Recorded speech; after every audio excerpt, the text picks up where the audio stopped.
I can speak for us all and say that we're really happy to have opened up this dialogue with you. We have been limited by our governing body, the General Assembly, to speak only on the issue of our First Amendment interests in actually occupying public space. But we just wanted to, I guess, start a dialogue about what our possible communications can be about having a set occupation that isn't out in Southside, that actually is in the city, so that we can start building a community there and start helping to gather support for these exact type of initiatives. So I guess that's back to you as exactly what, I mean, we're familiar with the statutes, yeah. but I guess we kind of want to know what our options are. Sure. The ordinances are there. I mean, the ordinances are what they are. I took an oath of office, and on that oath of office, I promised to uphold the ordinances and laws of the state of Virginia, the city of Richmond, and so I have to do that. I think the biggest takeaway for you today is that only council can change the ordinances. I think that's the biggest takeaway for you. And the ordinances, if changed, provide a framework whereby some of the things you're talking about might be able to happen. There are city councils in this country that have actually adopted an interpretation of the First Amendment that helps us both, I think. In Irvine, California, their city council voted that in the context of these occupation movements, the erecting of encampments in order to convey a particular political message is actually pure symbolic speech, akin to the black armbands that were protected by the Supreme Court.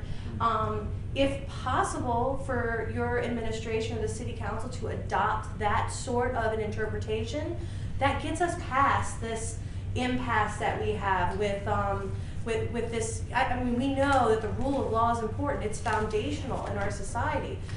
So we don't want to tell you not to do your job, but we want to help. We want to create a dialogue so that perhaps we can get past this, you can't do what we need you to and we can't do what you need us to. Okay. So that's an option. Yeah.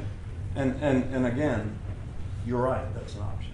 But I can't pass a law. And so even if the interpretation that you say, if we use the broad interpretation, it would have to be something the council would have to deal with. So, or the city attorney would have to chime in on. And I guess what I'm saying is that the direction of the dialogue has got to include city council, because at the end of the day, you need 5 people who are going to stand up and do something if anything's going to be done. We have no problem involving city council, but there are other cities, and is it Orange County, where the mayor actually deemed the tents as a symbol of protest? So it was the mayor, and I'm not sure if that's something that you can possibly do, even just as in support, like just saying that we see these as symbols of protest and not as actual and not as encampment violations. So there's something, I mean, there's a couple of ways around it. I just think that a level of creativity has to be had. It was understood that this social movement can't be denied. A child of the civil rights movement, you should understand how important this time is. And unfortunate for your position, if I say, minister, mayor, you know, you baptized my kids, both of them. And I respect that, but at the same time, the social movement can't be denied. And it's taking place. And, you know, so we must find that medium where we can, as you say, get some sort of understanding. We don't want chaos in the street, but the revolution is being televised. I hear you. I hear you. I understand your current executive position as mayor. I respect that you've served your state for numerous years, as well as your parish.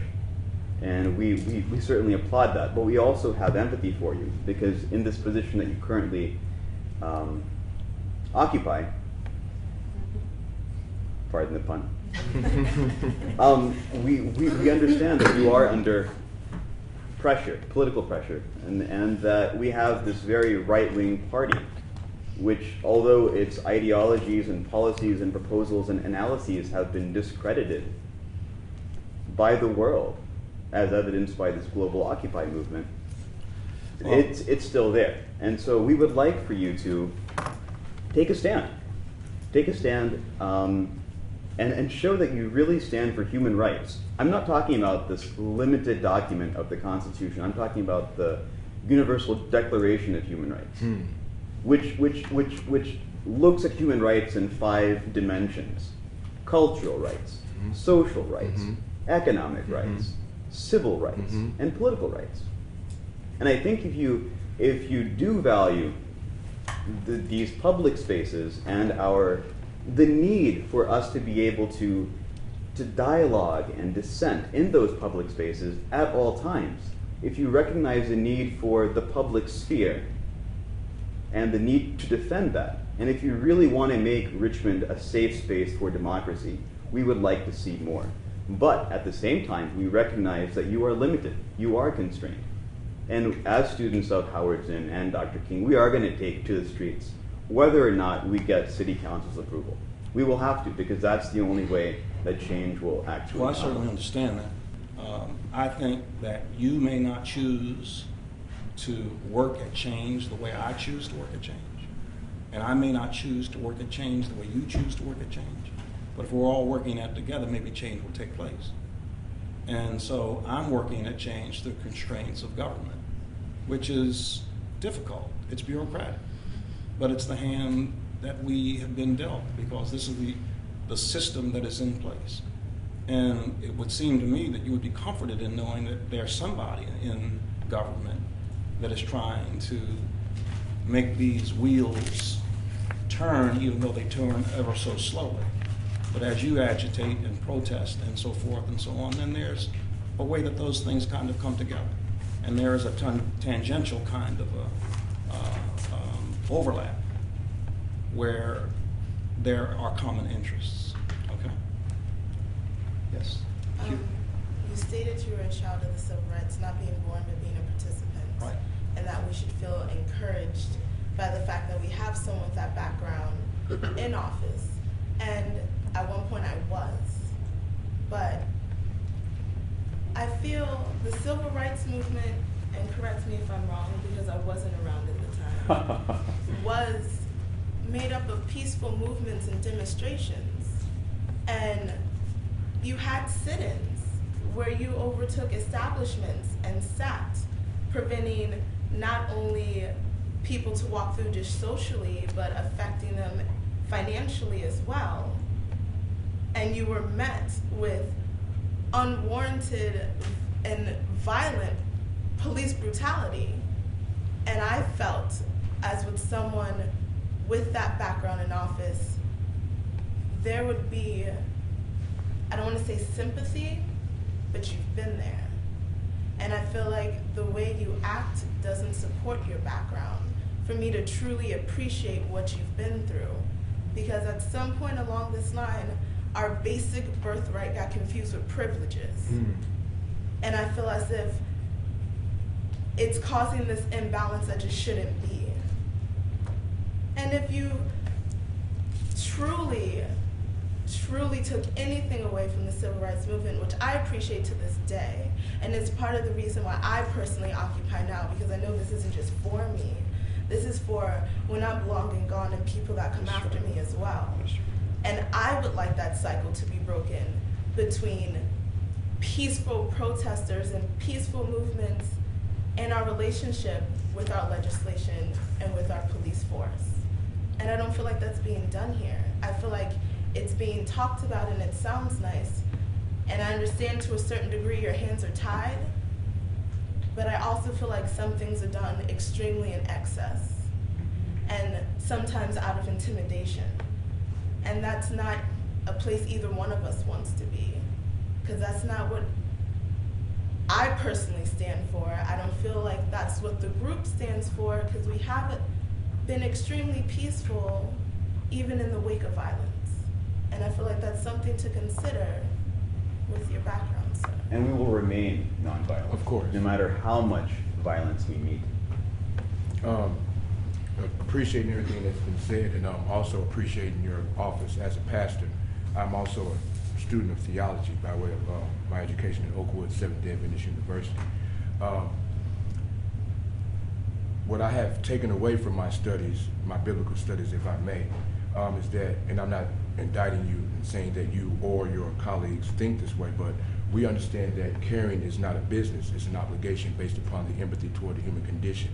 And the First Amendment allows us, as we peaceably assemble, and as we collectively and consensually agree on the, if you will, best ways to deal with these particular problems, that it empowers us as a legitimate governing body, or it would not say that we would have the right to petition the government for redress of grievances. So in this legitimacy, I think what Q is saying is that we are attempting to dissolve those legislative and social boundaries that prevent us from actually cohering on a lot of the issues that we do share. I've had many opportunities to watch you preach, and I am very impressed at your wealth of knowledge theologically, your genuine pastoral care that I see, and I appeal to that because one of my idols, Christ, was a man who dealt with a person's temporal needs initially.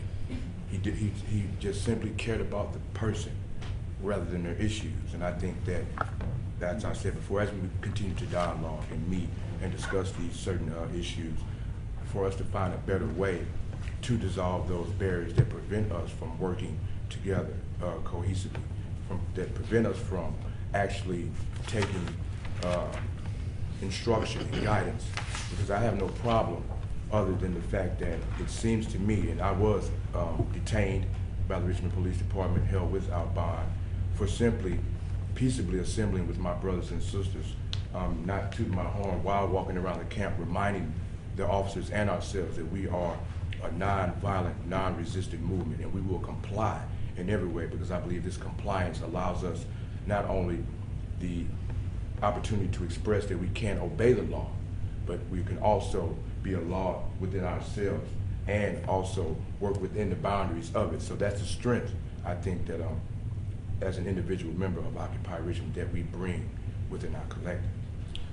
Well, I hope we can continue these discussions, and I'm sorry, I'm going to cut you off.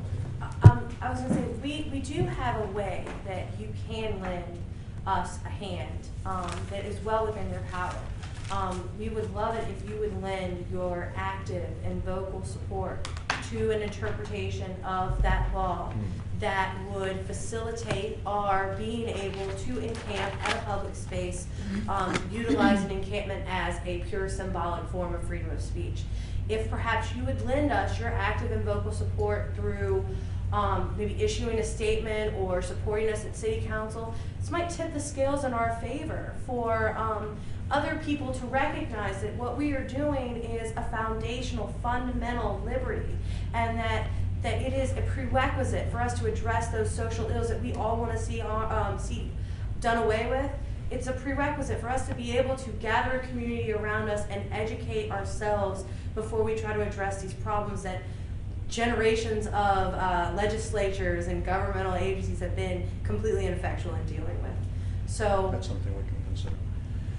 And I would conclude by saying that I've enjoyed talking to you. It's very good talking to you. Obviously, you've given a lot of thought to your positions and your stances, and obviously you're very committed to what you're doing, and that's admirable.